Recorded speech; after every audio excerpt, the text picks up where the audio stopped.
Okay, before we begin doing this entire thing, I really wanted to let you all know that it's very important to me that I did not have this sit on my hard drive any longer, and because I'm at a different spot creatively, I want to be able to not only do the content that I feel as though is rewarding to myself, but could also be rewarding to you all as far as being able to see the content that I've been working hard on, and in some shape or form you getting a little bit of closure for that because I've seen creators that I've been huge fans of and still am quit on projects and have not shown any type of footage for that whatsoever. And I don't want to do that to you because I know how it feels to not have that piece of closure to understand what it is that went into it and knowing that a creator could not fulfill their desire to put forth the product that they wanted to put out. So without further ado, here we go for the unfinished projects, very close to my heart. Enjoy.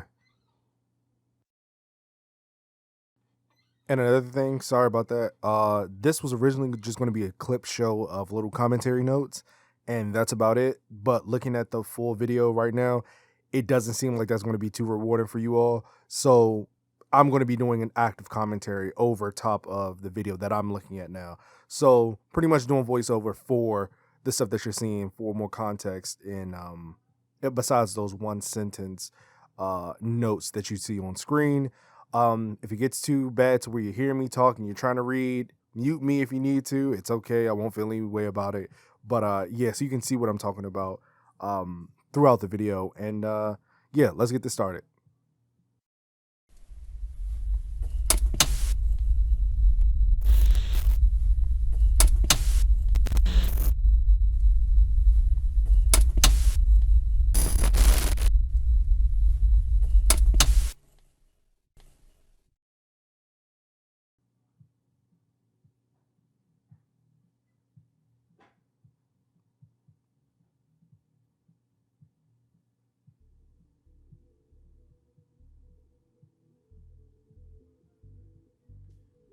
All right, here we go. Superior Spider-Man. I really was passionate about this project and what it could have been, but I just couldn't follow through on the full spread of it. I had an idea, the execution wasn't great, but I still love this character and want to revisit him at some point. But yeah, the format that I had it done for, it just didn't fit for my style. So yeah, let's get into it. Yeah, this is about to be one of my favorite scenes coming up with this wind up shot. This took about, I want to say, it wasn't 2 days or anything like that, but it took about like 8 hours to really get this thing down to the way that I wanted it to be, as far as the execution and the punch in zoom with the lens change and all of that stuff. That took a lot of time to do, and a bunch of rig removal. So if you've seen the blinking, that's where that's from, of me being able to go in after the fact and execute on that front. The 3D models in Blender were really cool to animate with, but as far as being able to UV wrap and texture wrap and all that stuff, I just can't do for the life of me. It does not work for me personally. I still got to study it and understand it more, but that's what I had going in initially. Yeah, I wanted to do a lot more wider shots, and that's where it came to be, was like, yeah, I don't think you can do wide shots without having the rigs in there and having to cut it out, and showing this as a test for myself. This was going to be an MA thing where it would have just cut away, but the MA cut would have shown the full-on 3D modeled head doing a big bad explosion of some sorts. But I'm not going to get too much into it. But you can pretty much put what I'm putting down, pick up what I'm putting down. These scenes were of them trying to understand and be very tactical and getting Doc Ock, but they don't know that it's Doc Ock, as Peter Parker off his toes. And that means destroying the drones and keeping him busy and disorienting him and all of these other things. It's a race against the clock at this point, because he's seeing that, oh, they're working together now. I was kind of like lingering on the fact that they had a battle or a war within themselves against each other, and it was easier to pick them off. That's why I wanted to illustrate it here, that he's under pressure because now that they're working together, it's a lot more harder to execute him. It's still Spider-Man. Spider-Man's going to win, but seeing as that as a potential problem for him in this battle is why I did it the way that I did.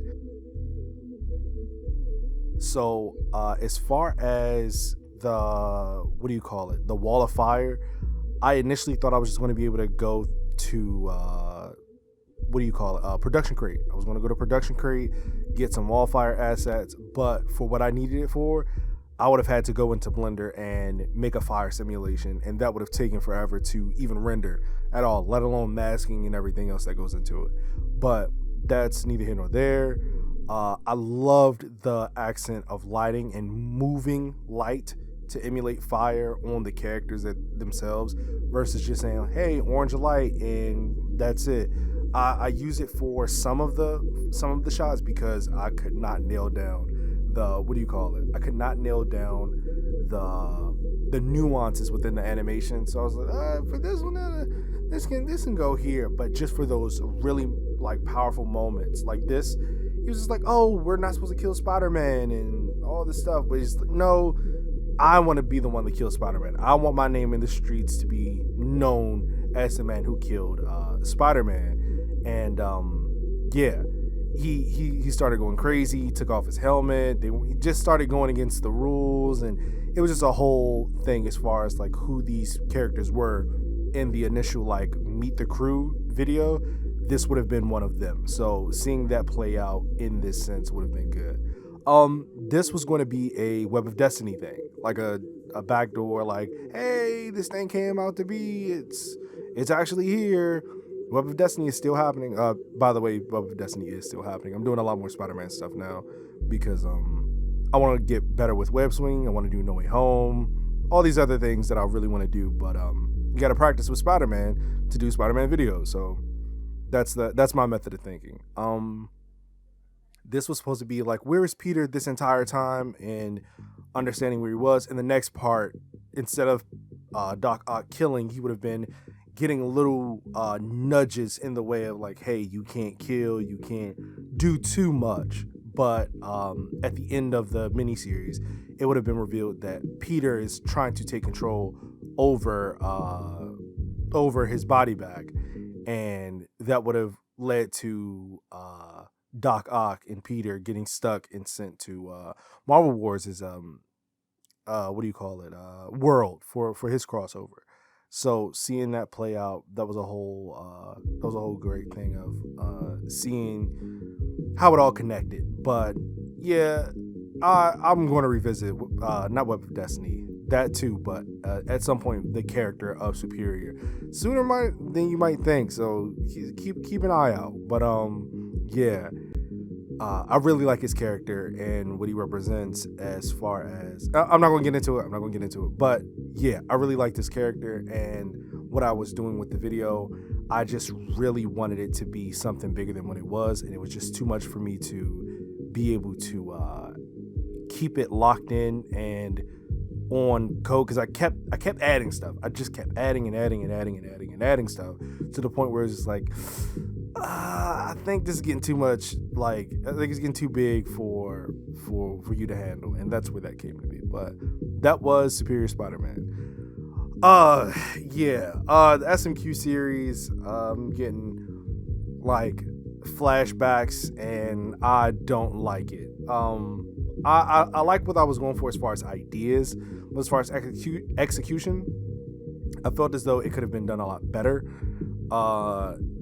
She's creating Billy and Tommy, and it was going to be using the Ben 10 figures from I don't even know who made them, but the Ben 10 figures, they were going to be Ben and Kevin, and have them be there. But as you can see, they would have disappeared after the flashbang going off. It was like, oh, who is this? What's going on? We were just seeing SMQs of like crossovers and characters fighting that we haven't seen before.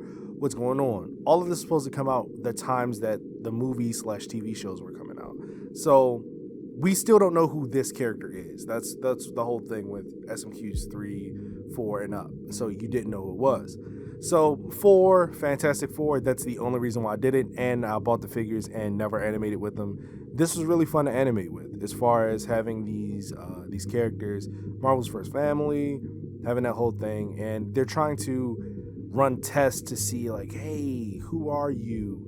This is like a meta thing where they know that they're toys, but they're only locked in but so far of what they can do, so they just follow along the paths that were carved out for them. It's a weird thing. I can't explain it good, but just know that this was a wild idea, and I I don't think I'd be revisiting this one, but I liked what I had as far as overall idea. Hopefully, I can get some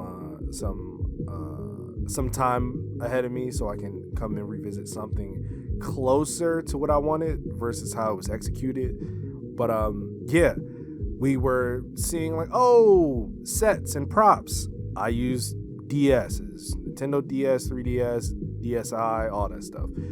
Yeah, Johnny and Ben die off screen. It was going to be a green screen composite of them outside of the lab, but never got to it.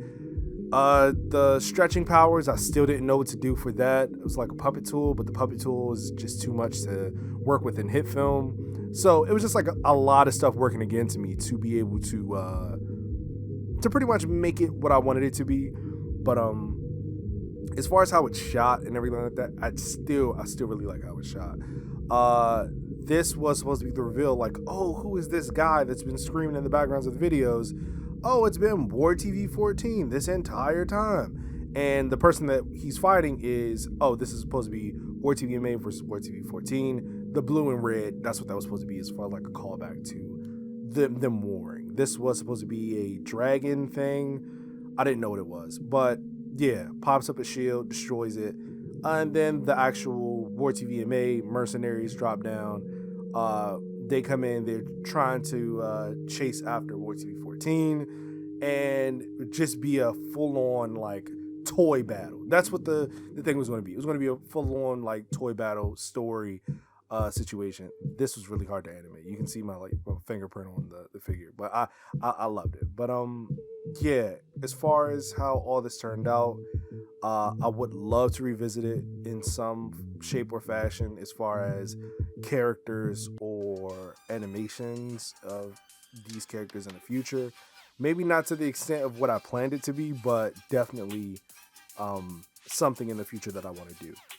But thank you for sticking around and sticking with me for so long, and being motivated to watch what I watch, make what I make. And yeah, before I leave, Spider-Punk's the next video. I'm already animating it right now, so yeah, peace.